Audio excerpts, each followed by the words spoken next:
Página 101.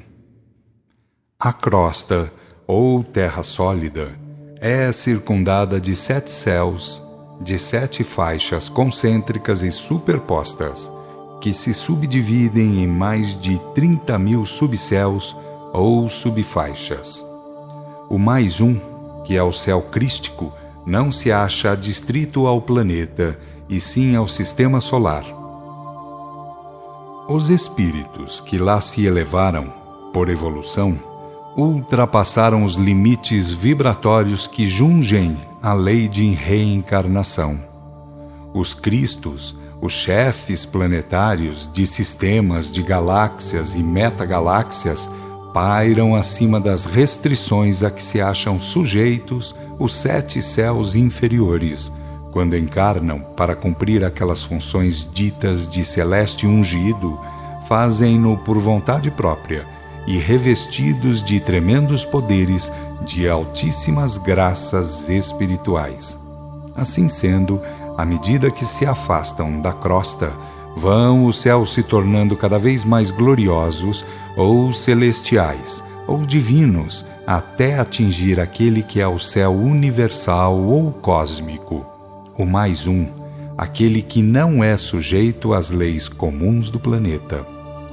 E ao espírito cumpre, a ele que vem subindo a escala hierárquica, que vem atravessando a gama dos reinos, das espécies e das famílias, ir conhecendo as leis, para ir agindo com inteligência, para se ir empregando como quem sabe de onde vem, onde está e para onde marcha. Tudo fica resumido, portanto, em saber o que é e para que finalidade existe. O mais tudo, como se compreenderá com facilidade, constitui o processo evolutivo, a trabalheira emancipadora, o cumprimento do programa autodivinizante que se dará através do espaço e do tempo, e no curso das vidas sucessivas para, enfim, terminar acima das cogitações de espaço, de tempo e de vidas sucessivas obrigatórias. Desde os mais remotos Budas, tendo princípio em Ima, o mais remoto de todos os grandes iniciados, a doutrina da unidade e da união por evolução dos filhos com o Pai Divino tem sido ensinada.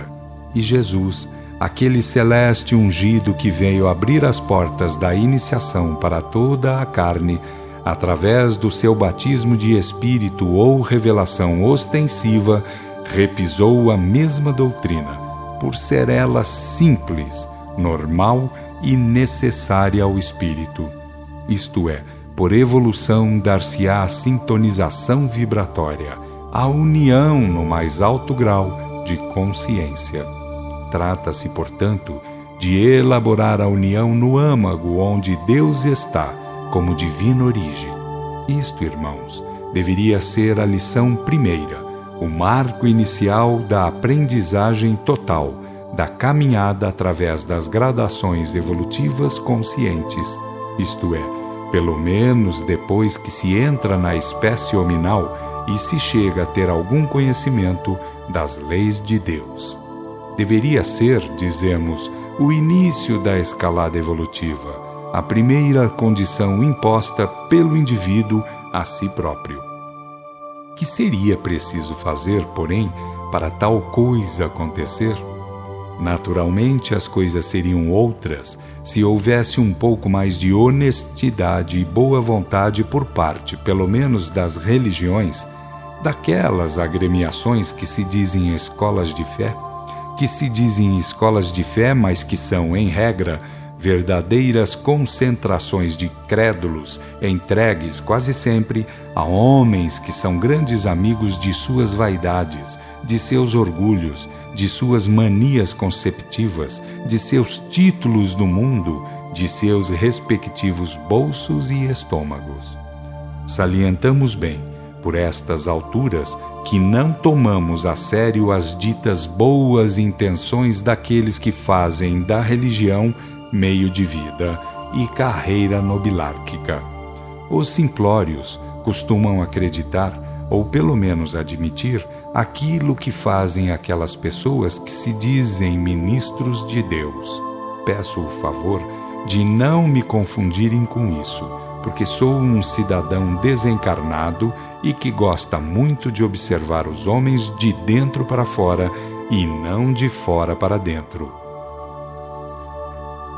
Os encarnados vêm de fora para dentro. Há certos homens que, se fossem vistos de dentro para fora, causariam grandes angústias e profundos abalos.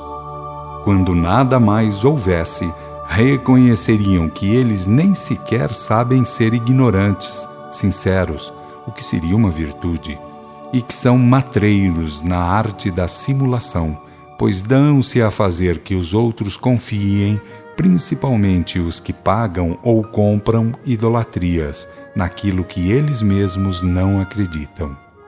De um modo geral, irmãos, tende todo cuidado ao lidar com aqueles que colocam elementos materiais ou a matéria a serviço de instrumento intermediário de adoração a Deus. Tudo quanto é material é para ser bem usado materialmente, porque a matéria nunca será mais do que o espírito, para vir a ser adorada. E quando, portanto, alguém coloca a matéria como intermediária, já está cometendo crime de lesa espiritualidade, já está traindo o segundo mandamento da lei de Deus. E assim por diante, também os que se fanatizam pela forma, como, por exemplo, a dos livros ditos sagrados, porque a palavra de Deus sempre foi a revelação e nunca escrito algum adulterável ou adulterado. A lei, que é ou foi escrita e que é o maior documento da humanidade, veio pela revelação e nela encontra seu testemunho. Nenhum espírito consciente, fica lembrado, jamais dirá um ceitil contra o código divino. Jesus veio executá-lo para ficar como exemplo vivo, deixando patente que ninguém poderá ser grande ou bom filho de Deus se estiver agindo fora das encomendas da lei de Deus. Os que obram a iniquidade, fica dito, são os que aborrecem a lei, são os que desarmonizam, serão postos de lado, como Jesus afirmou, porque suas obras foram más, embora as palavras fossem boas. Natália fora verdadeira fanática pelos formalismos, como sejam velas, imagens e amuletos, objetos e coisas ditas de bom resultado, para ter a sorte na vida em seus amores e negócios. Dizia ela, como tanta gente o diz, que Deus é Espírito e verdade, onipresente, onisciente e onipotente, mas, como tanta gente o faz, andava pendurando em Deus os seus simulacros, pretendeu a vida toda que Deus fosse o escravo e não o senhor de tudo aquilo, daquelas quinquilharias e superstições. E como todos os que encarnam virão a desencarnar, mais dia ou menos dia, a hora de Natália chegou.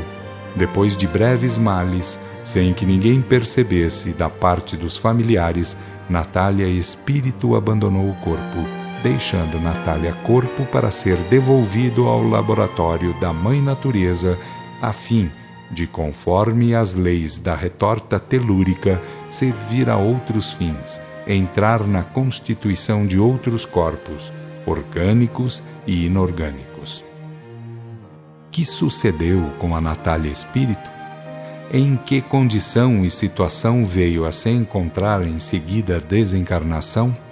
Uma vez que era muito crente, pelo ângulo em que podia sê-lo, que lhe coube por turno ao reentrar no plano espiritual depois de 50 e poucos anos?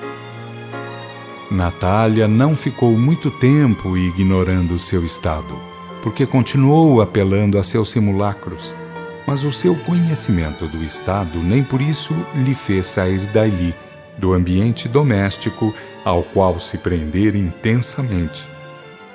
Fosse pelo apego aos bens do mundo, fosse pelas imantações idólatras e supersticiosas, ela se encontrava totalmente ligada a tudo aquilo porque a tudo aquilo se ligara através de recalcados pensamentos e vibrantes empenhos psicomagnéticos. Não que lhe faltasse fé, mas sim que a empregou do modo excessivamente material, assim como fosse alguém que, tendo bons gêneros, por não saber cozinhar, fizesse de tudo umas comidas intragáveis, cruas ou queimadas, etc. Aquilo, enfim, que o maior número faz, e repete vidas e vidas consecutivas, achando ainda que é como de fato se deve fazer. Porque o erro em credo passa a ser um vício, assim como qualquer outro nefando vício que, enquanto agrada por fora, prejudica por dentro. Isto é, enquanto farta o viciado em seu anseio, em sua morbidez, vai-lhe minando o espírito, vai-lhe custando agravos kármicos, porque vai-lhe embotando os surtos de fatos espirituais, as manifestações de real espiritualidade, a união com o Pai Divino, que é no imo que deve ser feita. Quem recorre a ídolos, sejam quais forem, tira de si o direito de sintonia e o transfere ao que jamais poderá tê-lo. A divina essência, que é nosso fundamento, com quem devemos ir religando, infusando, sintonizando por identificação perfeita em poderes vibratórios, jamais deve ser feita menos do que a matéria. Quem adora a Deus através de elementos materiais, de qualquer forma comete ato de afronta, de humilhação a si mesmo, uma vez que a Deus ninguém consegue humilhar. É ato abominável, porque paus e pedras, amuletos e coisas que tais nunca poderiam ter qualquer valor inteligente ou moral para intervir como poder espiritual. E além da afronta moral, resta ainda para o seu cultivador a triste condição de indivíduo medíocre, de espírito atrasado, dividido contra si mesmo. A irmã de Natália passou a vê-la um dia ajoelhada defronte uma imagem, e com aspecto irracível, como quem exprime revolta por desatenção. Enquanto a viu, não teve medo, mas a seguir apavorou-se, saiu correndo a clamar por socorro. E o marido, preocupado, alarmado mesmo com aquilo, foi ter com Zainer, de quem era amigo, para fazer a sua deposição sobre o caso. Nunca dei crédito a essas coisas, mas a Zuleika ficou estarrecida, por isso é que vim procurá-lo. Zainer interrompeu-o. Nunca soube de tais verdades, diga assim. Todos os que ignoram tais leis e fatos contam a história do mesmo modo, pretendendo ocultar a ignorância. O fato, entretanto, é mera questão de desconhecimento de causa e algumas gramas ou quilos de brutalidade. Assim lhe digo, tenha paciência para não conferir à ignorância aqueles foros de respeito que devemos somente à sabedoria e ao bem. Domingos ficou chocado, mas aguentou a situação, porque era daqueles que se blasonavam suas aversões pelas coisas espirituais. E foi Zainer quem lhe disse: vamos falar com o presidente do centro, que reside aqui perto, e ver se podemos fazer uma sessão na tua casa? E como Domingos concordasse, para lá se dirigiram. Hora e meia depois, lá estavam reunidos, orando pela abertura dos trabalhos, preparando para comungar com o mundo espiritual ou exercitar a revelação, um instrumento conferido por Deus, cuja finalidade é advertir, ilustrar e consolar. Depois da comunicação dos guias, trouxeram Natália, que de fato estava mesmo entrando em franco período de alteração mental. Fui crente em Deus e sou crente em Deus. Por que então Deus me abandona e despreza? Tem hora em que sinto vontade de negar tudo, tudo. Através de Zainer, um guia falou-lhe que teve e tem a ideia de Deus, isso é inegável. Mas quanto a confiar e a cultivar, confiou e cultivou idolatrias e superstições. mereceu, tempos depois de haver desencarnado, reconhecer o seu estado. Entretanto, porque cultivou práticas contrárias à lei e à verdadeira espiritualidade, ficou entregue a elas. Cumpre saber ainda que não foi amante de fazer o bem pelos meios possíveis a qualquer encarnado, confiando plenamente em suas idolatrias ou simulações. Tivesse feito o bem e teria tido outros recursos, embora continuasse em plano inferior por estar desprovida de melhor espiritualidade. Sem compreender, revidou: eu sei que fui religiosa. O guia advertiu-a: ser formalista não é ser realmente religiosa. Podemos dizer mesmo que a verdade não é religiosa, bastando-lhe ser verdade. Por isso mesmo que, conforme as lições de Jesus, ninguém foi convidado a procurar ter esta ou aquela religião, e sim a procurar conhecer e cultivar a verdade, que é libertadora. Se quiser saber, por acréscimo, procure na lei de Deus a chave da questão. Ela ordena que se ame a Deus em espírito e verdade, que se ame ao próximo como a nós mesmos, e concita que cultive a revelação, pois veio por intermédio dos anjos ou espíritos.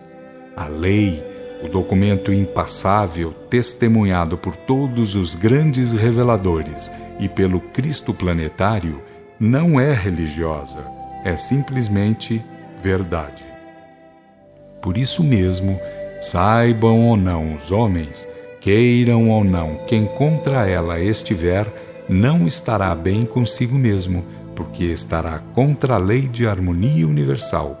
Se você, irmã, julga poder ensinar a Deus, daqui iremos e a deixaremos como tem estado e está. Pelo amor de Deus, bramiu terrificada.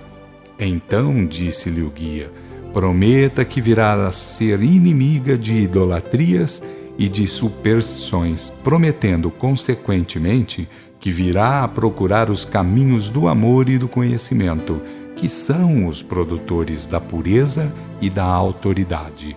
Se fizer isso, reconhecendo que a excelsa doutrina tem por fundamento a moral, o amor e a revelação, tudo andará muito bem. Usar essas quinquilharias materiais, irmã, isso é para os mercenários da fé e é para os espíritos errados e medíocres.